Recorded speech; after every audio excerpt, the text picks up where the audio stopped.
Gator Morning Show, welcome back.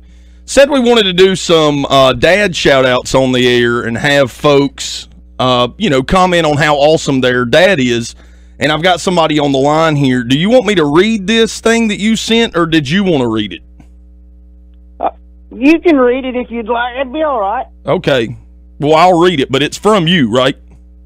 Yes. Okay, okay. For my dad, he is a great dad. Loving friend, my hunting buddy. Taught me so much about things in life.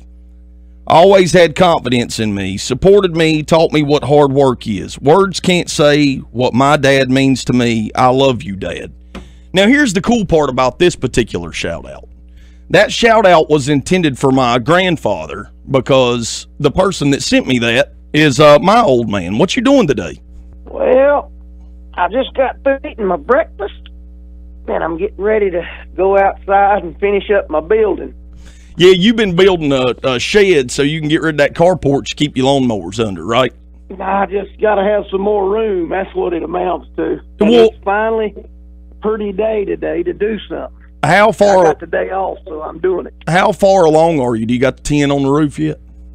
I ordered a 10 yesterday, and I got everything done except that. So hopefully I'll get to pick it up this afternoon or maybe Monday, but I got a few more things to do. But me and Taylor got all our work done this week. We worked in the rain, through the rain. We done quite a bit this week, so I just took the day off. Taylor's my brother. I bet he ain't out of bed yet, is he? Nope. Did you get my card?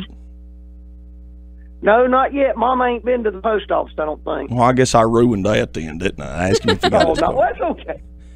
Well, if I'll tell you this. All the things that you mentioned about Paul there, about him being a loving friend and somebody that taught you about things in life and had confidence in you, whether it was on a ball field or, just trusting that you could be an adult and a husband and a father and somebody that could go to work every day and provide for his family. I echo all of that same stuff to you because I really, I talk about this sometimes to my guy friends. Like, I think you got to be a dude to relate to this, but there's about a 3 or 4 year window, and it can vary depending on, who the person is and who their dad is and all that, where I just thought that you were the dumbest, hard-headedest human being that I would ever interact with. And that starts at about 17 and runs to about 21 or 22.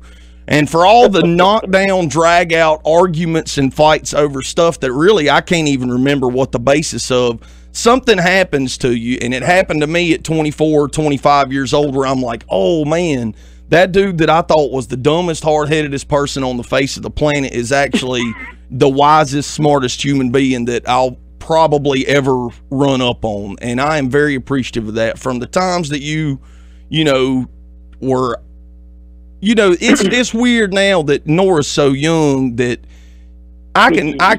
you can tell her things, and you know how she is. You can tell her things, and it's like one ear and out the other. But I have noticed that whatever it is that you're doing, she's always watching. And I think that, you can go back and learn so much if you just take your situation and go back to all the times that when you were 17 or 18 years old, and I'm sure you were watching Paul and what he was doing, working at Ingersoll Rand, and coming home late in the afternoon, whether you guys were running rabbit dogs or whether he was carrying you to a ball field or whatever it was. You probably felt the same way that I did about you, but I was always watching. You were always active in church. You coached all the ball teams that I ever learned anything on.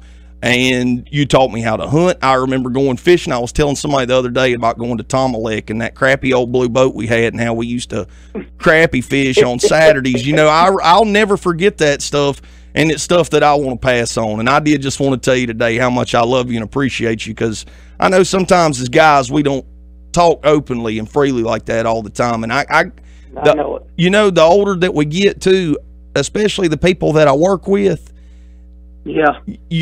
how fortunate we are to still have each other. A lot of folks don't have their daddies anymore the older that we get, and I'm so fortunate for that. I hate that I miss deer season with you and Paul now, and Uncle Mike and my brother Taylor. I hate that I can't be there for that, but just know that down here in South Carolina that I did learn from you, and I was always watching, and I appreciate that. And I don't know if I've ever told you before. Well, I appreciate it. I appreciate it, Adam. I love you always, and I miss you, and you're going to be a great dad, which you already are, and I know the Lord's blessed you in your life and everything, and I'm so proud of you. Me and your mama are so proud of you, and I just words can't say what I think about you either, son. So, but I appreciate the good words, and it means a lot to me.